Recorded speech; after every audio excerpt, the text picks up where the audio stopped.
Bismillah Rahman Rahim. Welcome back, friends. Welcome to another video lecture by Kame Biology. So we talked about the different signs and symptoms of the celiac disease, introduction of the celiac disease, and gluten food, and we also talked about the main causes of the celiac diseases and the risk factor of the celiac disease as well. Now this is another video lecture which is also regarded with the celiac disease, and in this video lecture we are going to talk about the mechanism of action of the celiac disease inside our body or pathogenesis of the celiac diseases. Okay, so the first thing that I must tell you before starting or before explaining this diagram, the first thing that I must tell you, celiac disease is always activated in our body when the gluten food is internalized or ingested at the age of 6 months or at the age of 4 year or 2 year. Then the celiac disease will be activated. You know what actually happen during this disease? What actually happen when the gluten are eaten or ingested? Then an abnormal immuno response will be activated. Such abnormal immuno response can lead to the production of several different autoantibodies.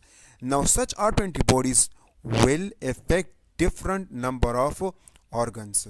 So when they will affect different number of the organs, so then the intestines will be start damages, or this enterocyte will start damages. Okay, so let me explain all these one by one. What actually happened? First of all, what actually happened, let's suppose the gluten food are internalized or ingested by a 6 month or 4 year patient or baby. Then what actually happened, these white dot, as you are watching, these white molecule are presenting what? These white molecule are the gluten peptides. When the gluten peptides are reached to this to this intestine area, then what actually happen, they will induce the enterocytes. Okay, what they will induce means these are the enterocytes, as you are watching. These enterocytes will be activated, and once they are activated, then they will produce zoline. Now these are the zonulin. These are what? These blue molecules are the zonulin. Zonulin will be reacted with this gluten peptides.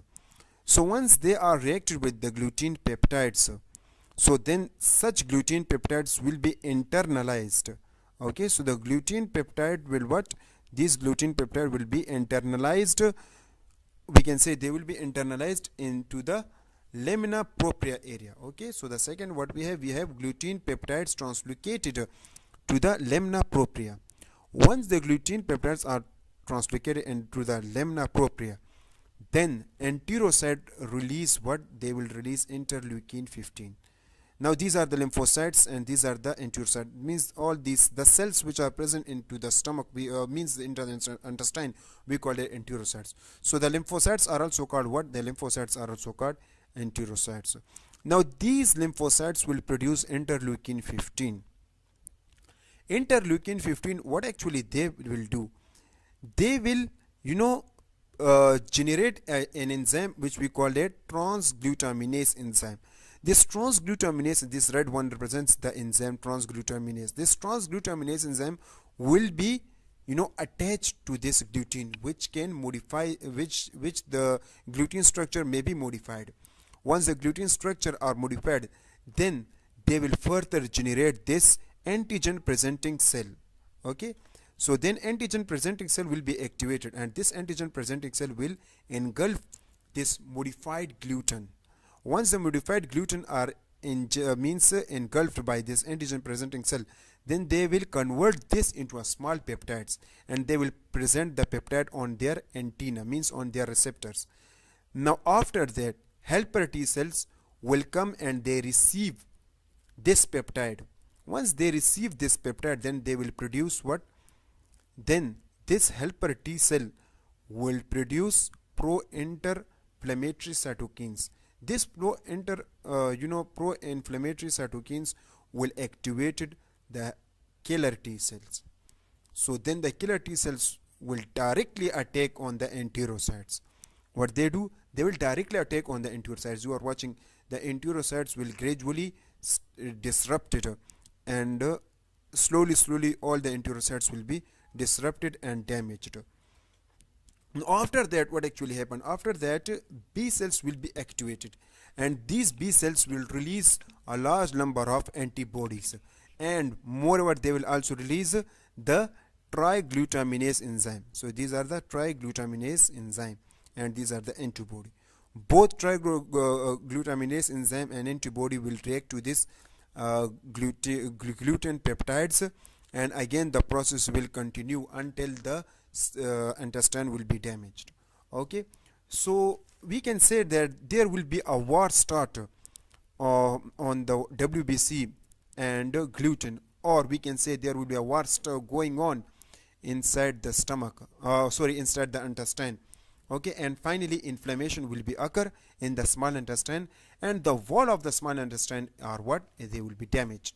Once the small intestine's wall are damaged, as all of you better know this, that the wall of the intestines are usually responsible for what? It is usually responsible for the absorption. So whenever it is disrupted, so the absorption process will be also disrupted.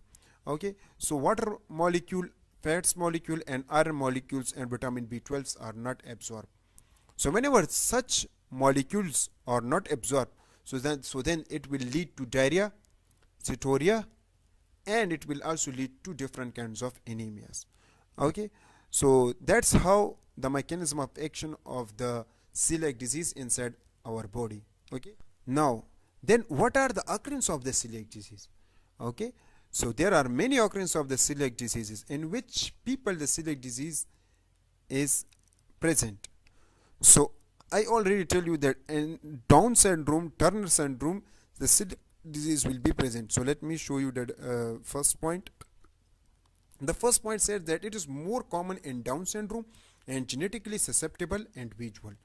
Okay, means those people who are genetically susceptible and those people who have Down syndrome, so such people will have a chances of the celiac disease. Okay, now celiac disease is also more common in European peoples, and it is also more common in white Europeans, Americans peoples. Okay, the third point says that celiac disease is a genetic and relatives. Okay, means it is present in the children, sibling and parents as well. So with this disease there will be 1 to 10% chances of the development of the celiac diseases. Okay, this means that a person affected by it is born, when the person is affected by it, it is born with a genes problem that cause the immune system to react poorly to gluten, means gluten food. Okay, however, so this is the point, how this means that a person affected by it is born with genes that cause immune system to react poorly to gluten. However, celiac disease is not always present during childhood. Okay, it may be present in the, means it will be lead to the adult age as well. Okay, one thing more that I must tell you about the celiac disease, that it can be triggered as an adult by any event such as pregnancy, or we can say hormone shift or illness as well. Okay, so that's a little so that's all about the occurrence and the mechanism of the celiac disease. I hope you understand. Inshallah, in the next video lecture we are going to talk about the diagnosis, so please stay tuned and continue to watch the video.